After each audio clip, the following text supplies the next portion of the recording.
Seeing some familiar faces. Look at this guy. Chef is back. The stranger. It is so nice to see you, sir. Thank Always you. a Good pleasure, seeing you guys. never a chore. And JR is here. He's been filling in for me. JR, I've been seeing you pop up quite a few times while I was gone. Yep, tagging me in. JR has been a rock star guest host, and as a matter of fact, the fact that he is joining us via satellite from Bora Bora is extra special. Super, super happy. He's wearing another Steel City hat. Looks like he's cheering on his Steelers today. How'd they do? How'd they fare today? No, it was bad. We don't need to talk about it. Well, the Falcons won, so I'm happy. The Cowboys and the Giants play tonight in about, I don't know, 5 minutes, I guess. We're getting Carrie Underwood's about to come on the TV, I guess. But yeah, dude, it's been an interesting week in professional wrestling. But I'm just happy that the birthday boy is back in the saddle with us. Excited to have you back. So I've seen a little bit of wrestling in my absence. But the thing that sticks out to me the most is there is just a thin sheet of fabric separating the audience and the crowd from the full Juice Robinson. like that man needs to get some better outfit, get some better trunks, because it's I feel like a strong gust of wind is gonna do the full Monty. Oh no, not Juice Robinson. Oh, Lordy Pete. No. Well, it has been a pretty cool week in pro wrestling. We should start last Monday with the first appearance of Jey Uso on Monday Night Raw. During the Payback pay-per-view, it was revealed that Jey Uso would be joining the Raw brand after quitting WWE, the Bloodline, and Smackdown. Whoa, you can just quit and then come right back with the WWE? I don't make the rules, man. I mean, we could be, out of kayfabe, out of pocket here and just say, well, he's under contract, so he's got to be there. And we've got to finish these storylines and tie things up and be realistic, or I could just be the guy that says, oh man, it's crazy that he's here now.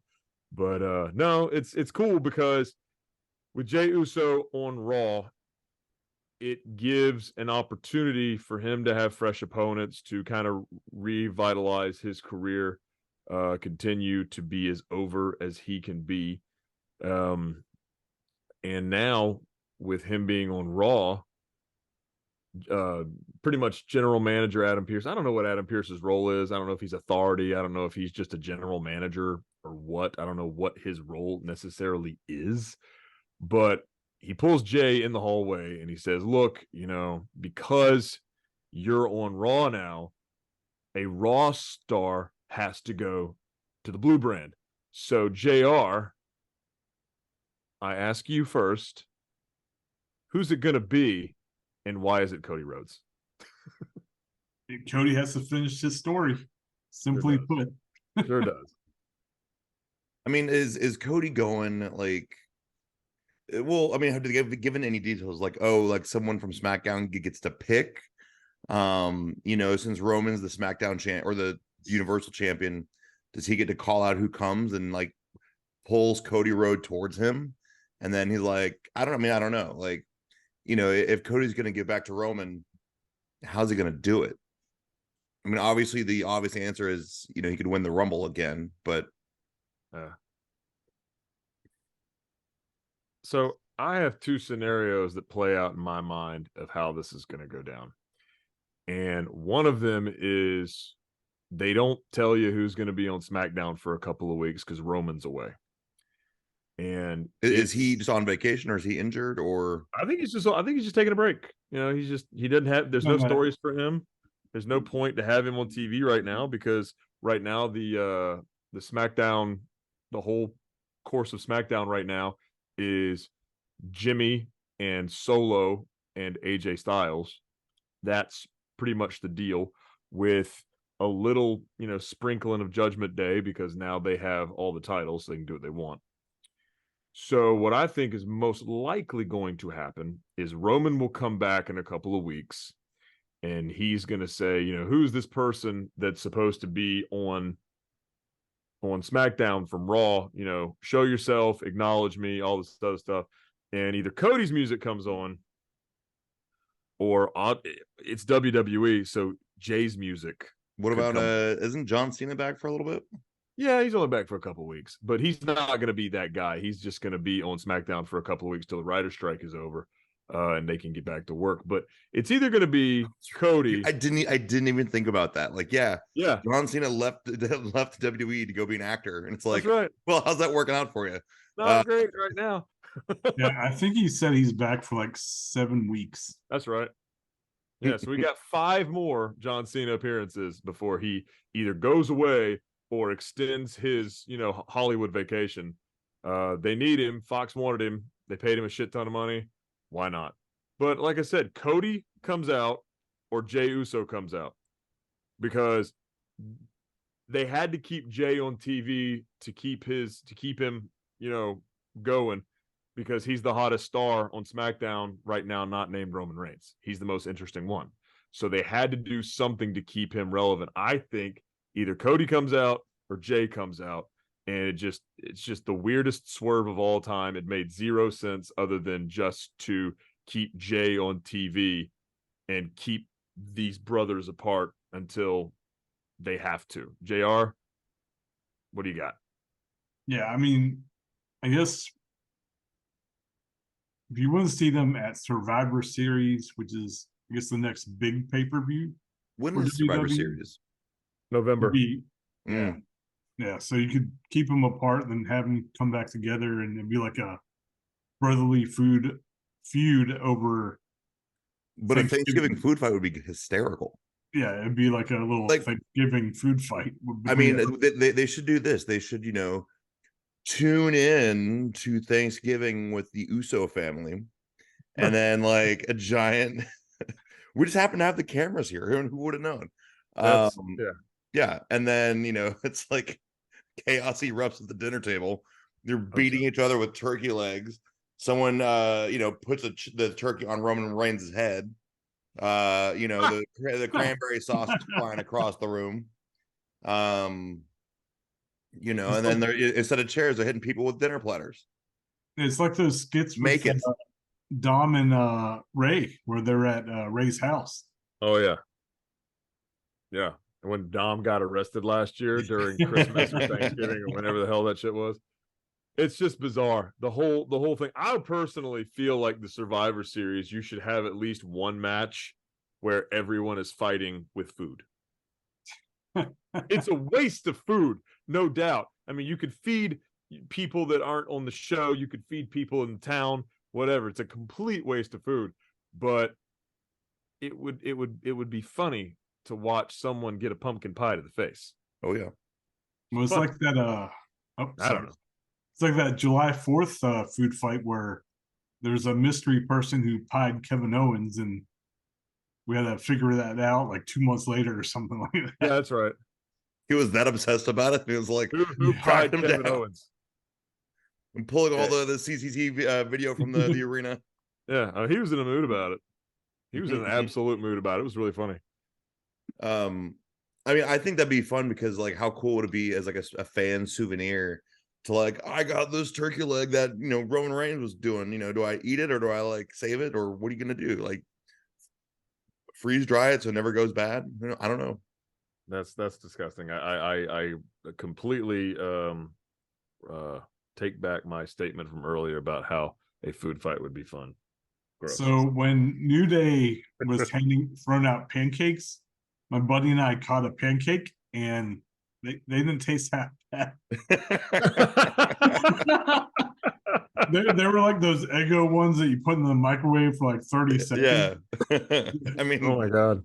And they were literally thrown to the audience. They were warm too. So They had platters of those pancakes. They Yeah. must have spent hundreds of dollars on pancakes for production. Like production must have just gone to the store, bought every goddamn pancake they could from the Kroger in the shop in the city, and just bloop. The New Or Day's or keeping they called Ego in Kellogg. business. They probably just called Kellogg and said, "Hey, we need 1,000 of your pancakes." Probably just got them for free. Yeah. I don't know. That's weird. I mean, but what a fun gimmick, because like you get the audience involved by throwing and like really, like normally you can't throw shit at audience members, but like, I don't know, it's okay, it's a pancake, it's a waffle, you know, like they'll love it, and they do. And it doesn't hurt if you get hit. Right. You know, well, so, guys, yeah. Well, Raw and SmackDown, this extra little hint of how things are going to go between Jey and the mystery guy. It's going to be interesting television. We need something to spruce up the Bloodline storyline desperately, because for some reason it's just not working with Jimmy and Solo by themselves. It doesn't, you know, we don't have the shtick from Paul Heyman as much. Roman's not in the picture right now. Jay's on Raw. We need something to desperately keep this thing going if it's going to live.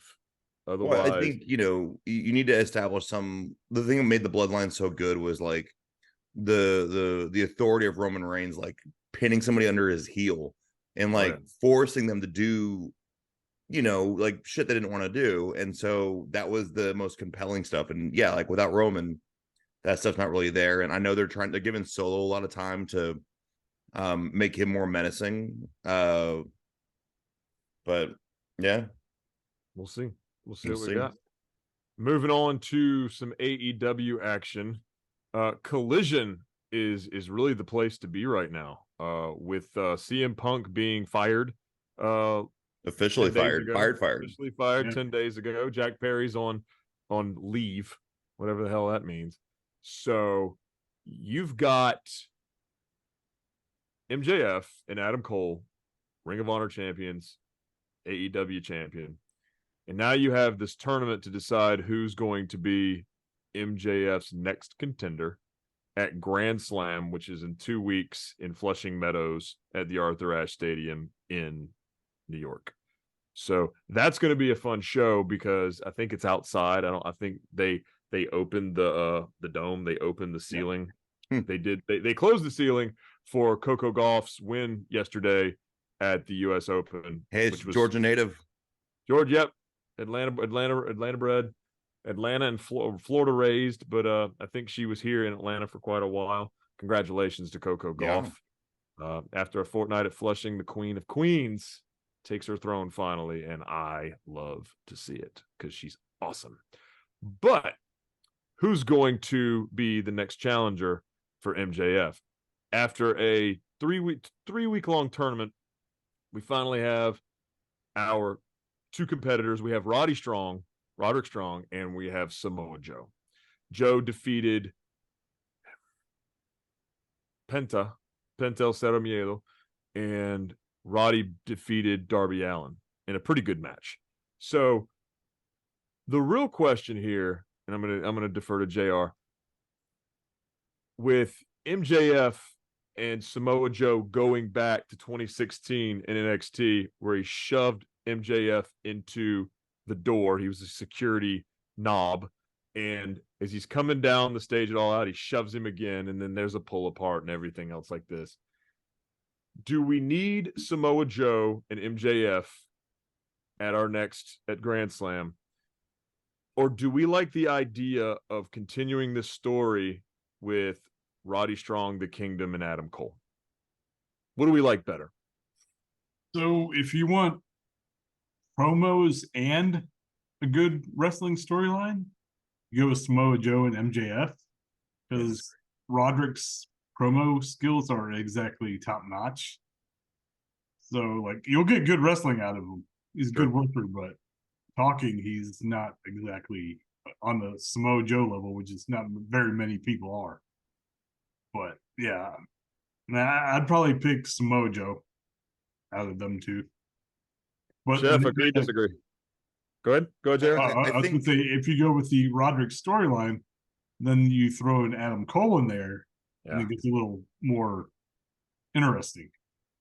Because does Adam Cole get jealous if Rodrick wins, and then he has a chance at the title, and then that's some good storytelling right there, though, JR. Because if Roddick wins, all of a sudden he gets the next shot at MJF, and all of a sudden Adam Cole's torn between his two best friends. Yep. And you can keep teasing the Samoa Joe angle with MJF as he's waiting. Because and plus I want to see Joe as a world champion. He was always super close in WWE, never got it. He got the Shinsuke Nakamura treatment, and it's these awesome build-ups, and then it's kind of oh no, you can't get it. Am I wrong there? Maybe so. I mean, I don't think you're wrong. No. I don't think you're wrong. I think that the problem with Joe was that he just continued to get injured time and time again in his run in WWE. I mean, he did great things in NXT, but as soon as he got on the main roster, he got hurt. Yep. And then he comes back and he gets hurt. And Triple H loved Joe. Who doesn't love Joe? Joe is a legit badass. He is a black belt in multiple disciplines of martial arts. He's a submission wrestler, and he's a great promo. So he has everything that you would want in a champion. He's got size, he's got speed. He's just fun to watch. I love when he just kind of gently walks away when people do things. Penta did a plancha over the top rope to go take out Joe, and Joe just kind of walked away gingerly, and then Penta goes through the fucking table, and it's just oh, that was a fun spot, and Joe's just standing oh yeah, look at that. That's my favorite thing that Joe does, is when somebody goes for a spot, he just gently walks away, casually strolls. I think it's hysterical. So anyway, I think this could be a truly shining moment for AEW, because you have the continuation of the Adam Cole angle, and depth with that, and you have the Samoa Joe MJF angle that has been clearly that those seeds have been planted 6 years ago or 7 years ago. So could be, I mean, you kind of have two diamonds, and so if you can thread that needle, that's what I'm looking forward to. Yeah. Third option. Wednesday night on Dynamite, it's the main event. Adam Cole gets involved. It's disqualification. MJF strolls out, and he's trying to establish himself as a baby face in the company. Why doesn't he just take them both on? It's a triple threat match, and that way he looks strong by defeating Roddy or Joe, because Adam Cole's going to have to get involved. The Kingdom's going to get involved. When in triple threat matches, there's no rules. The champion does not have an advantage. He doesn't have to be pinned, all this other shit. So why not have that match end in controversy on Wednesday night, and then have a triple threat where Adam Cole and the Kingdom get involved. Roddy gets his head kicked off. MJF pins him, and then the storyline continues, and then Joe can have his one-on-one match because he never got pinned. What do you think, JR? Yeah, that could work. It works. Yeah, it works. Because you've got to continue this story between these people, and with Roddy and the Kingdom and Adam Cole and MJF, and then you just kind of throw Samoa Joe into the mix. It doesn't necessarily make sense, but it helps MJF look stronger in a retention. Yeah. So I mean, Roddy's probably the weakest out of the three, so it doesn't hurt him if he gets pinned. So no. What if it builds to the triple threat, and then Adam Cole gets back in and make it a fatal 4-way? Oh my God. or the triple threat happens, then they make it the 4-way. That could be fun. That would be the best way for Adam Cole to win the title. Honestly. Does Roddy take the fall? I think Roddy has to take the fall. I don't see. Does he do it on purpose? I don't know. I don't see any situation where Roddy doesn't take the fall. In that situation, triple threat, fatal four-way, etc. I don't see anywhere he doesn't, because Joe is the TV title. Joe's the TV champion, so he's got to look strong. MJF's the champ, so he's got to look strong. Adam Cole and Rodrick Strong with this mini feud, with this side journey. It's the only side quest, as they call it. It's the only thing that has any purpose. Why are we putting these four people together? Why? What good does this do anybody? It almost is like, well, we backed ourselves into a corner, now we got to figure our way out. Which is not something through, man. Which is not something that AEW does very often. They don't paint themselves into a corner all that much. That's more of a WWE gimmick. But as of right now, who do you got? Who do you got that's a even snowball's chance in hell contender for MJF's title? Who you got? You got Joe. That's it. Yeah, because Wardlow disappeared off this earth. Oh, yeah. What did happen to Wardlow? I don't know, man. He just took a little time off. Okay. Gonna Miro, grow his hair back out? Probably. I mean, Miro's over here, fighting with his wife. Hobbs. I did see Lana showed up. Yeah, Powerhouse Hobbs. They don't know what the hell to do. Sorry, CJ Perry. Don't know what to do with Powerhouse Hobbs. Poor guy. They give him gimmick after gimmick after gimmick, but they only half-ass push him. And he's QT TV still on? Yes, but I haven't seen anything going on with that. It just it doesn't make sense. Ricky Starks is fighting Danielson. There's so many people who could be championship material to face MJF, and you've just got them doing side quests at this point. It's just, we've got to have them on TV. Eddie Kingston's battling Claudio right now for the ROH title and the NJPW open weight title. So who you got? I mean, you really don't have anybody. You're not going to put the belt on Swerve, which is a shame because he's great. You're not going to put the belt on Keith Lee, which is a shame because he's great. Wardlow's somewhere. Darby Allin, no. Sammy Guevara, you got him playing grab ass with Jericho. Jack Perry's, not going to be world champion. I don't see that ever happening for him. So who you got? Big Bill is a damn sidekick for Ricky Starks. Moxley's got a damn international title. Orange Cassidy's beat to shit. So who do you got? Like, honestly, who do you got? Rob, how do you really feel about this? It's so all right. All right. CM Punk's gone. Kenny Omega is playing grab ass with Don Callis. Okay. Jericho's not in the scene. A lot of your top caliber workers in AEW are off doing side quests. And what do you do? Like, how do you make MJF look strong? How do you give him good competition? Your champion is only as good as the competition that he has. Yep. And if he's just going in there and phoning it in and going against, mid-carders, they're not going to care. So who do you elevate? And I give it to Chef first and then to JR. Who do you elevate after this? If MJF retains, who can you elevate to the next level?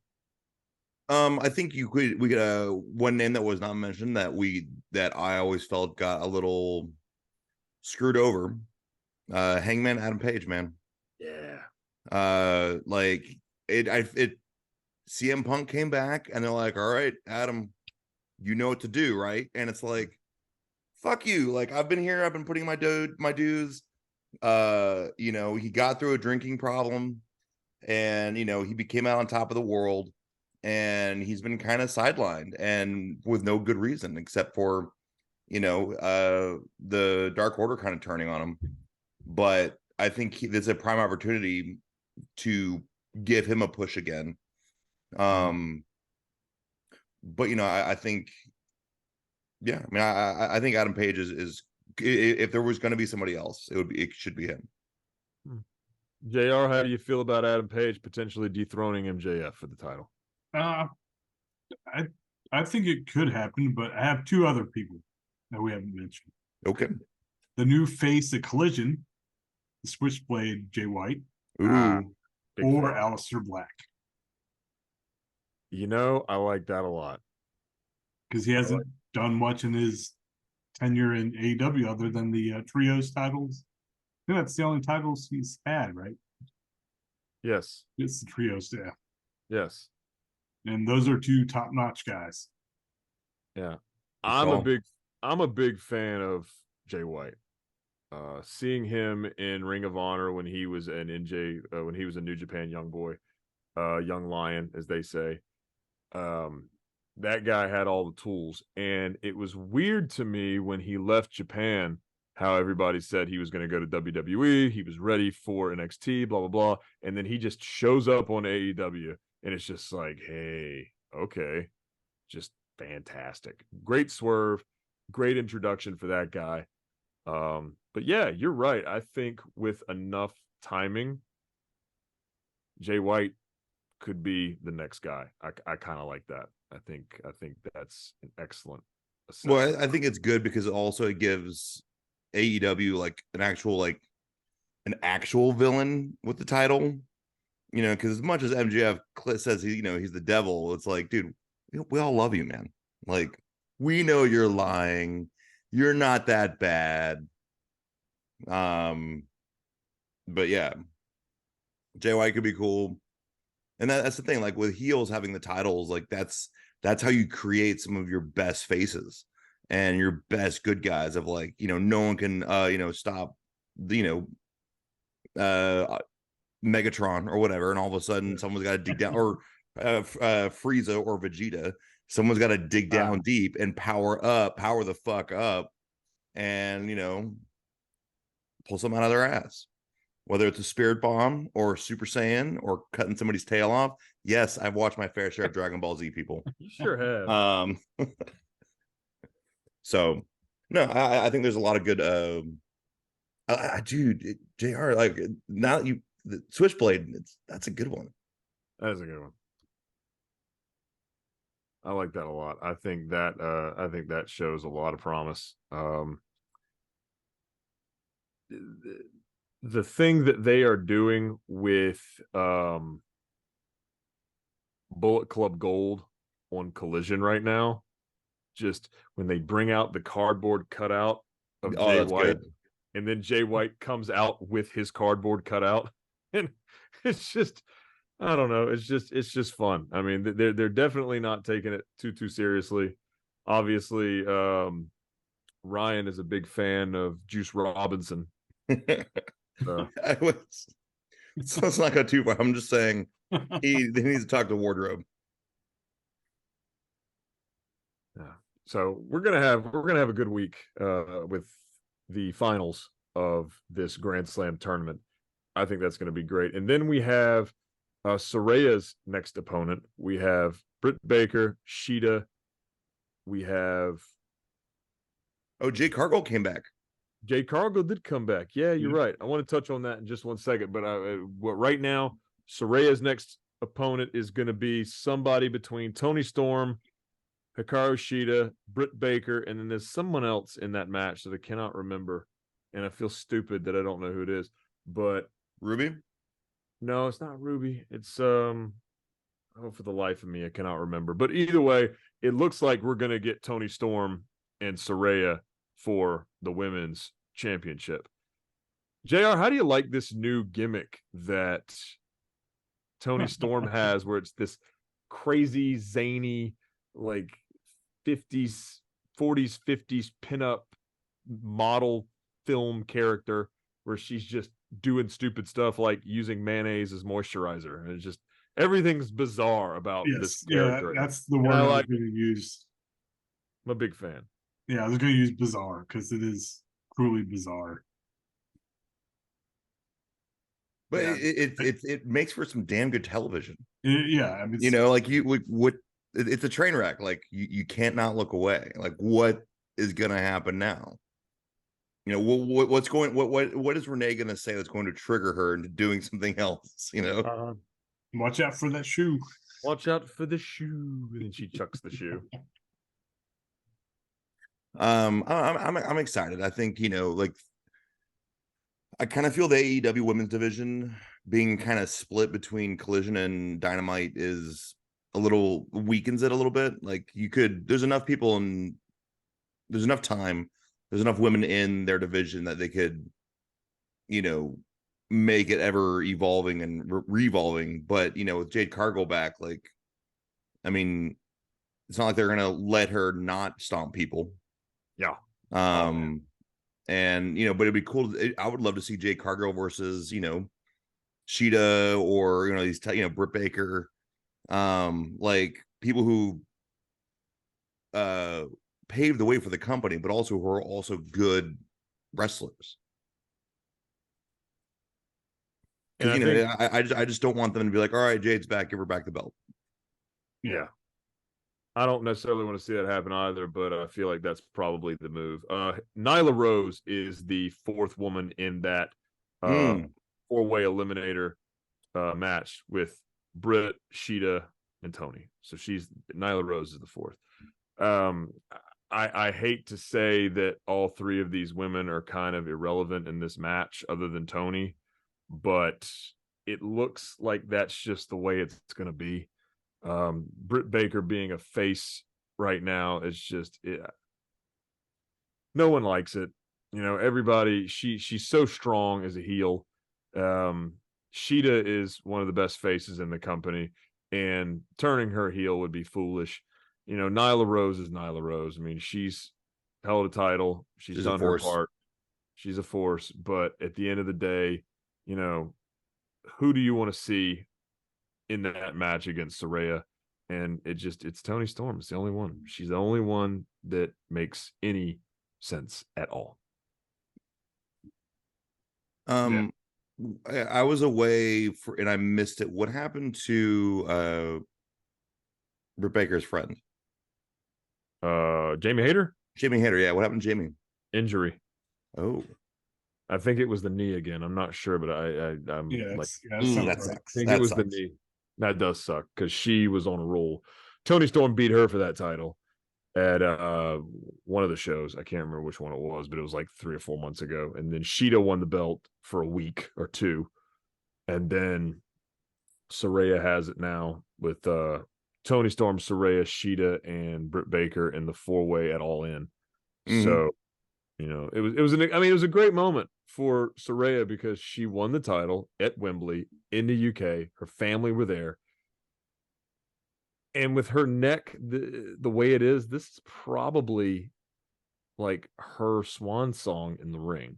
So what better way to give that woman a moment, which is probably going to be her last moment? Is Saraya, like, is she talking about hang up the boots, or she's just the neck starting to feel it again, type of things? I don't know. Okay. To me, I would think that whenever you have a serious injury to your neck, especially, you're on borrowed time as an athlete. It doesn't matter if you're an MMA fighter, doesn't matter if you're a football player, doesn't matter if you're a wrestler, a basketball player, any sport where there could be any potential contact to the head and the neck, you really got to be careful. I mean, even soccer players heading the ball. I mean, you go down after heading the ball and you're paralyzed from the waist down. I mean, that ain't something to fuck with. It's scary shit. And WWE have had a couple of wrestlers that were paralyzed from the neck down. Darren Drozdov being one. Yep. Stone Cold Steve Austin was almost a paraplegic when Owen Hart pile drove him into the ring in 1996 or 95 or 96. And we almost never got Stone Cold Steve Austin. Yep. So, you just got to be careful. I mean, Adam Copeland's career was cut short. Daniel Bryan's career, he lost several years. Saraya lost several years. Edge. Edge, yeah. Is the risk worth the reward? And a lot of people are going to say yes. Big E. Yep, Big E is another one. Yeah. Is the risk worth the reward? And almost every competitive athlete, myself included, would say yes. I get it. I mean, yeah, especially if you get back and then you get another shot, like you would tear your skin off your face if you did walk away and lost that window where you could have returned and like for what you love, what you have passion for. I get it. I totally get it. I sit here all the time thinking about the barbell, man. All the time.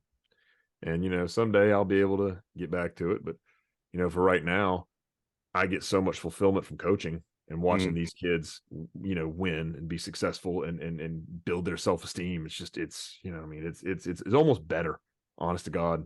I mean, it's almost better. So it's just a different shot of serotonin. Really and truly. It's a different shot. So, well, guys, let's shift gears here. Something I wanted to touch on that I thought was kind of cool. Friday night, Impact had their Victory Road show, and the results are pretty simple and pretty straightforward. But one that I really wanted to touch on was the Digital Media Championship between champion Kenny King and Tommy Dreamer. Now, leading up to this match, Tommy Dreamer had said that if he does not win the match against Kenny King, he will retire. So it was a 35-year career in pro wrestling versus a title. Now, without guessing, without knowing the outcome of that match, would anyone like to take a guess on who won that match? Tommy Dreamer. JR? Tommy Dreamer. So yeah, it's crazy because, you know, we're doing a career versus title match, and it's not even like it's the world championship. It's the Digital Media Championship. Okay. It is the what does that 24/7 mean? Like, so Impact I mean, Wrestling, is that go ahead? Like they created a title. It's the Internet Championship. You know, it's the Matt Cardona, it's the Zack Ryder Internet Championship. They made a belt. They needed a belt, so they just said, "Fuck it, we're making a belt." And I mean, it's fine, you know, if it's a low to mid card belt that helps elevate somebody to the next level, then great. But it's not the World Championship. It's not the Impact World Championship. It's not the Ring of Honor Championship. It's not AEW. It's not a World Championship. It's just a secondary, if not tertiary, title that Tommy Dreamer has now won from Kenny King. And I like Tommy Dreamer. I think Tommy Dreamer is fantastic. Loved watching him in ECW. But JR, what are we doing? It's 2023. Why does a man in his 50s need to win a third-rate title? No. What good does this do anybody? I have no clue. What are they thinking? Like, Impact, what are you doing? Well, it was Tommy Dreamer like talking about leaving, and they're like, "Well, hang on, we got this cared for you," you know. I mean, he's a producer for Impact Wrestling. I think he might even be like a second or third VP of the company. Yeah, I have no clue what they're doing. Why? What are you doing? Tommy Dreamer, please come on the show and explain yourself. I'd love that. You're great, but please come on the show and explain yourself. We will give you all the time in the world because you're an amazing human being and your stories are probably just amazing and outstanding. But why this? Why the hell? Help me help you. Help me to understand. It's a dark, lonely world out there, and in those rings, like where two people enter, sometimes one person leaves, and they cut off the camera, and all of a sudden, you know, both people leave. But you know, it's when it comes to the digital media, that is, I mean, everything's digital now. Like, actually, Rob, no, let me drop some knowledge on you. Let's want go. to mean knowledge? I mean a completely unhinged theory. Digital media title. Everything's digital now. Everything's media. So technically, that is probably bigger than the world title, considering you could be on. You could put his face on every single digital tablet in the world if you wanted to. It's bigger than that. Tommy Dreamer owns the internet now. JR, you want to help me out here? Yeah, I have no clue why they are putting the title on Dreamer. Did you take the red pill this morning, Ryan? Is that what happened? I might have. It took a red pill to get over the hangover. That's it. That's kind of where I was going. Lord of mercy. I do like to know. I like knowing Tommy's still out there performing, because like most of the time when wrestlers, quote unquote retire, they do get behind the curtain and still give back. Like you see Dean Malenko working with AEW all the time. And it's just it's like no one leaves the life. No, absolutely not. Dean's not wrestling though. Yeah, true. The man of 1,000 holds is not wrestling. Dean Malenko's story is so sad. Like it really is sad. Like from what I understand, I don't know if this is true or not, but I think it is. I think that he has like an early onset Parkinson's disease, which if it's true, that's just heartbreaking, because I work with lots of individuals with Parkinson's, and it's been really it's been very rewarding, helping these folks live a better life, but you just know that you can help, but there's only so much you can do. And so, I mean, it's tough, but again, love those people. They're a lot of fun, and they got a lot of life left in them, and they like to laugh, and they like to do the things, they like to lift and work out. So the camaraderie is good. But no, for Tommy Dreamer, seeing him in the ring still is great. It's inspiring. He actually had on the Terry Funk red, black, and gray striped pants. Oh, nice. And so maybe it was all the pieces fit for that moment, but I'd still like to know what the booking and thought process was for making him the digital media champion for Impact. It's when someone has those matches of like, if I lose, I'll retire. They're always like, oh, never mind. Then they're gonna keep going. They're not gonna retire, except for like Shawn Michaels. Man, Ric Flair's on his 8th retirement, man. I don't want to hear it. Kiss has been on their farewell tour since 1998. Like the hell. And the Stones. Yeah, and the Stones. But no, I think it's every now and then you get somebody who's like, oh yeah, like Cody Rhodes did, like, oh, if I lose, I'll never challenge for the title again. You're like, well, clearly you're gonna win. Like, oh shit, you lost. Oh shit, you lost. Yeah. How's this gonna work out? And again, I still think before Cody left AEW, he should have turned heel and be like, I own this company. Like, I started it. I can do what I want. And if I'm going to break a promise, then I'm breaking a promise, and like go out there and send like worker after worker after worker. And it was right after Adam Page won that I thought of this theory. Like, you should send out a whole group of people, beat the shit out of Adam Page, and just go out there and like pin him and just take the title and like be the big boss of like, I've never had my due. I'm just going to take it. Yeah. And the heat would be nuclear. Oh yeah. But would he be the Cody Rhodes that he is in WWE if he had done that? No. Plus, it would be like you didn't win the title, dude. You stole it. So, right. And this was all before he left AEW. So that's where it came from. He, in my opinion, he loses a massive amount of credibility wherever else he goes if they do that. But I love the idea. I think that it would have been a perfect way to set him up as the biggest heel in the company. But, his daddy was a faith almost his entire career, baby.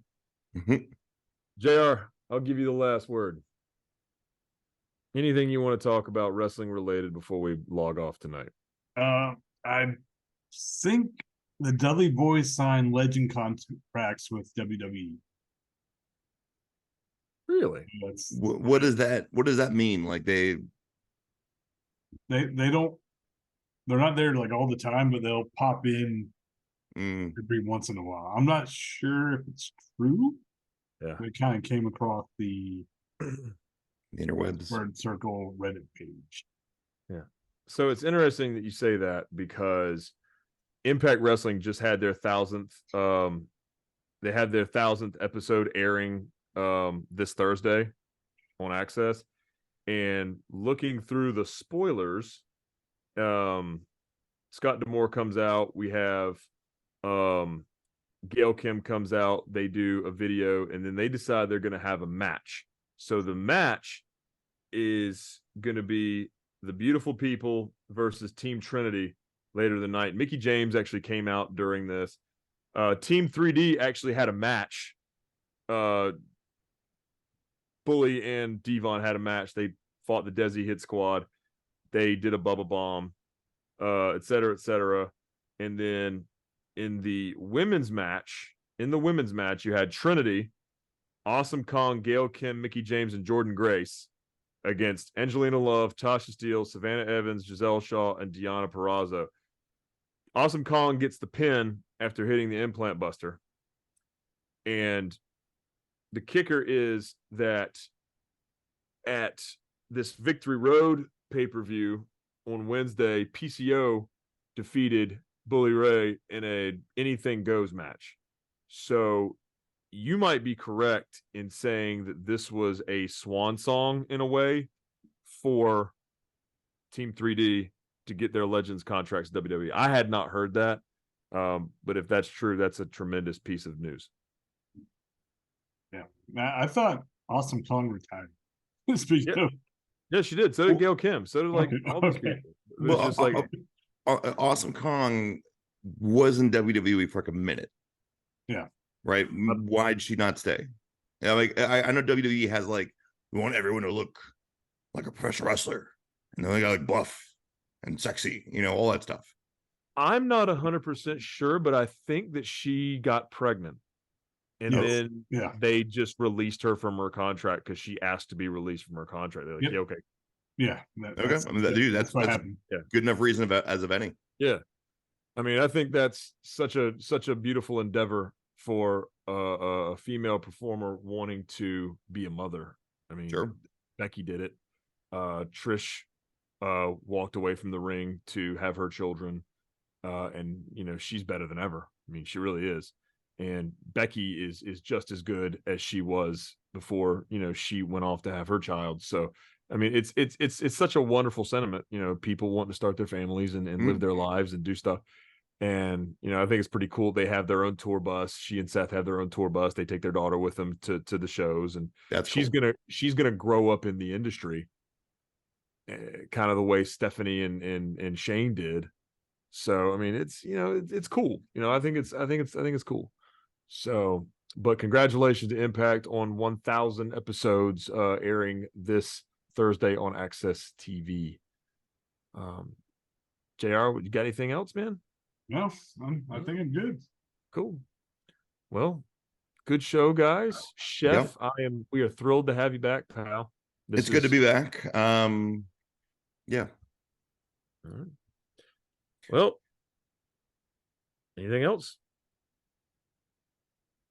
I got nothing, dude. I'll have some more stuff soon. Once I get caught up. But sweet. Well, in that case, until next time, check us out on YouTube. The kids love the YouTube.